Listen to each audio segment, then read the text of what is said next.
what it do, SRT gang. It's your boy with the fat SwaggyReacts, and we are back with another reaction video, man. And shouts out to the homie Mr. Nightmare, man. I'm back with Scary Hour, man. I know I took what like a few days off from doing these scary reactions, man, but I do apologize. Bella, come here, mama. Well, y'all know what I'm saying, that I got Bella almost what, I'll say like about 6 months ago, right? You know what I'm saying? Now, I'm like, with the apartment I lived in before, you know what I'm saying, like, whatever, like, didn't allow any pets, which I never understood, like, why not, you know what I'm saying, and like, yeah, I was living there for 9 years, man. I was living there for 9 years and never owned a pet. And like, I promised myself, the second I move, like, I'm getting me a dog. You know what I'm saying? And then I went to the shelter, and then I ended up finding Bella. You know what I'm saying? So shouts out to Bella, man. Like, you guys see her on my community tab all the time. You know what I'm saying? Cause I think I posted a video with her. I made a picture with her the other day, man.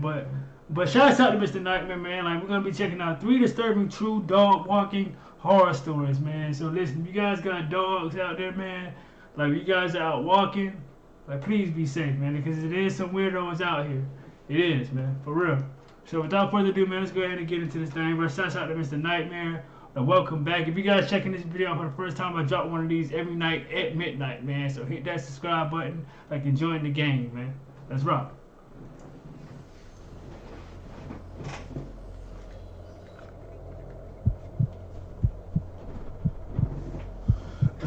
Let's go. I take my dog Hemi for a walk twice a day and let him in the yard once.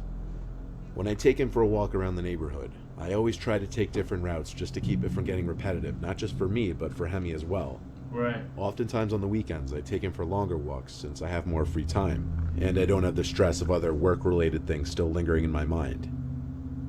On a cloudy, humid Saturday evening, it was one of those times that I decided to take him on a long walk. I'm talking like almost an hour. Damn. We were in a part of the neighborhood I wasn't too familiar with. I found a walking trail that was part of the town's huge nature preserve. It was a rather low-key path. There didn't seem to be any other people on it but me. It was a rather narrow path with woods on either side. It wasn't a cement bike path like the other trails in the preserve. Hemi led the way, pulling the leash harder than usual, probably excited by all the new random smells he was picking up. Yeah, oh my god, like, when I be taking Bella out, boy, she be dragging me now. I'm like, Bella, what are you doing? Or whatever, because I'm guessing she's sensing all the other dogs that be out here. I'm guessing trying to mark her territory. You know how dogs do.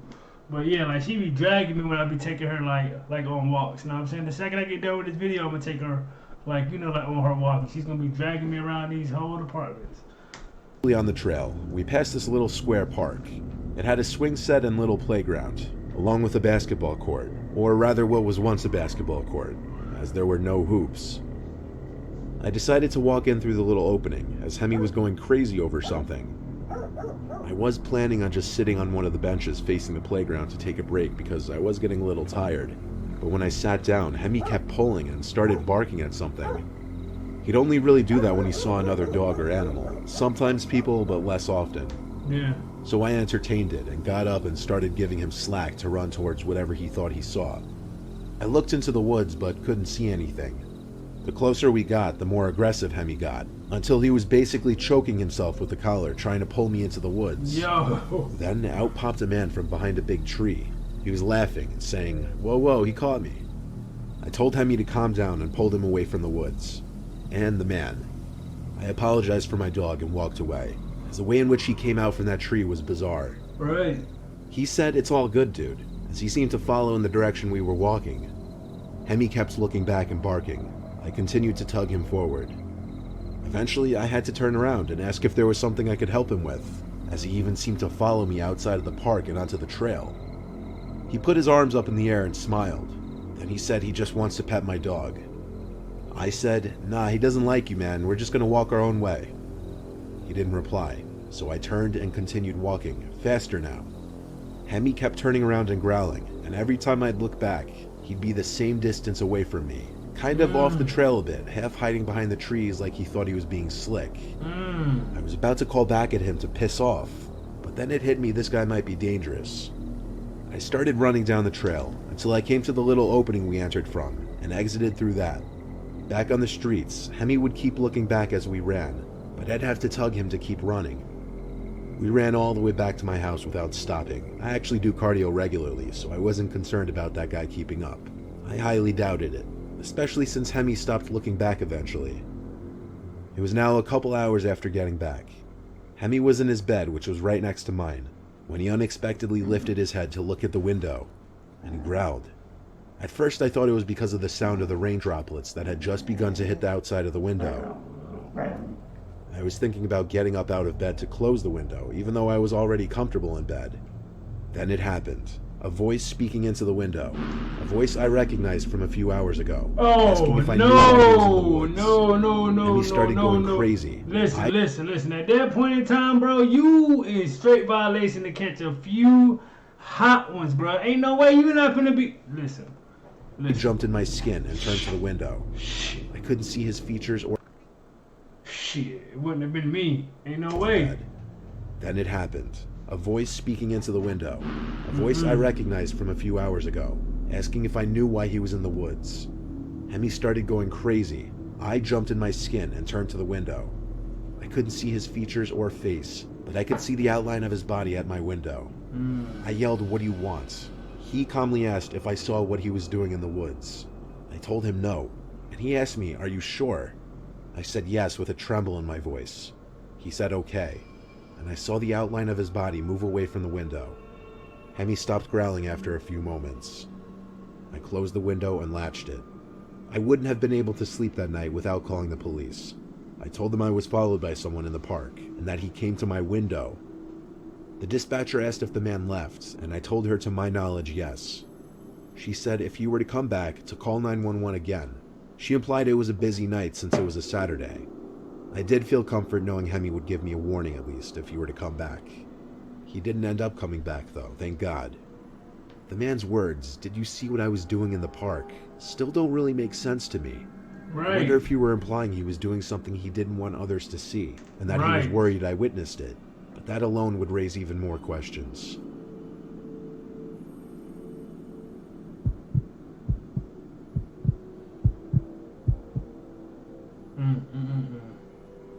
It was a regular night in the summer of 2010. I was taking my dog Poppy out for his nighttime walk. I usually take the same route. Sometimes I'll stray down one different block, not always though. This one night, I branched off a familiar block to a not-so-familiar one. All that I knew of this block was that there was an abandoned house on the corner. It's known as the Murder House. I've only ever passed it while driving. Wait, like, why would you even move into a neighborhood that even has a house named that in the first place? And then on top of that, like, why y'all like to always venture off into new areas and go walk your dogs? Like, listen, I take Bella around this apartment complex once or twice, and then we coming right back in the house. We not finna be venturing off in the next street over, this, that, and the third. We're not doing all that. Like, for what? We're not gonna do all that. Like, House on the corner. It's known as the Murder House. I've only ever passed it while driving. The first time I saw it, I slowed down just because it's such an eyesore, sticking out like a sore thumb from the rest of the houses. I never could understand why the town wouldn't just tear it down and build a new home, especially given the house's history. Right. The reason no one ever bought it was because of the murder of a young woman inside, potentially by her boyfriend. Oh my God. He was never to be heard of again. No body, no signs of leaving, nothing. Walking down the block, I saw the house slowly getting closer. I already planned on stopping in front of it to take a look, but Poppy actually stopped before I even did and just looked at the house. I could tell by his ears and his head tilting that he was engaged by something. I looked around the neighboring houses, which were spaced out generously, and our neighborhood has a lot of green, meaning tons of bushes and trees lining the streets. Plus, it was as dark as could get out, and the house was conveniently situated in a gap between the streetlights. It didn't seem like any of the neighbors could possibly be watching me from where I was, so I started walking onto the grass of the property, but Poppy stayed in place. He started to growl and make whimpering type sounds, like he was frustrated. I pulled him hard enough, and he started to follow onto the property. He was fixated on a window that was opened. I stepped onto the house-length front wooden deck and walked to the window. Poppy was still making growling and whimpering sounds. I pressed my face up to the screen of the window, surprised the window was even left open. I started to wonder if maybe someone was still managing this house in some way, whatever that would even mean. Inside the house was dark, but not pitch black. I could see the walls to the empty living room, and then the opening in the wall that led to a back room with another window. As I was observing, I heard the sound of something inside the house, like a blunt object hitting the floor. It came from further back in the house, like in that back room. Having my dog with me gave me some kind of weird confidence boost to go through the side of the backyard. The backyard was literally huge. The grass was very tall, indicating I was likely wrong about any kind of property management. Only thing in the big yard was an old wooden decrepit-looking shed in the corner. The door to it was slightly open, but I was more curious about looking in through that window. See, that's why we need to just leave shit alone and stop venturing off and want to investigate things. Obviously, if it's called the murder house, then why even go and put your 2 cents in there, bruh? Like, just go home. As I looked inside, I couldn't see anything except an empty black room, probably what was once a mud room. Poppy was looking at the shed, not barking or growling though.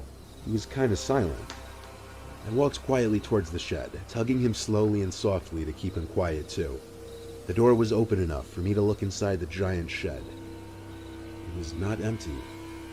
There weren't tools or bicycles or anything. There was just this skinny girl standing in the middle of the otherwise empty shed. What? I say girl, but I couldn't tell if it was just a girl or a woman. Poppy suddenly went ballistic, barking and making these noises I could only describe as a dog's version of screaming. He wasn't pulling to go inside of the shed, he was pulling to get away. The girl's head inside the shed turned to the door and I ran. We ran. Poppy and I ran for 3 straight blocks until I was out of breath. Then we walked the rest of the way back to my house. I went to a house That's exactly why I be telling y'all, stop going investigate stuff that y'all had no business doing. Cause you gonna see something that you don't want to see. And come on, bro. Like, you gotta be smart, bro. Just take your dog around the house a few times and take it back in the house. That's it. Breath. Then we walked the rest of the way back to my house. I went to a house nicknamed Murder House, where a young woman was killed potentially by her boyfriend. And then I witnessed a young woman standing in the middle of that empty shed. I don't know if I believe it was an apparition, or just some girl by chance trying to explore that abandoned house just like me. No, come on, bro. Like, just coincidentally, she's in there. Coincident. Come on, man. Get out of here, man. Get out of here, man. Get out of here, man.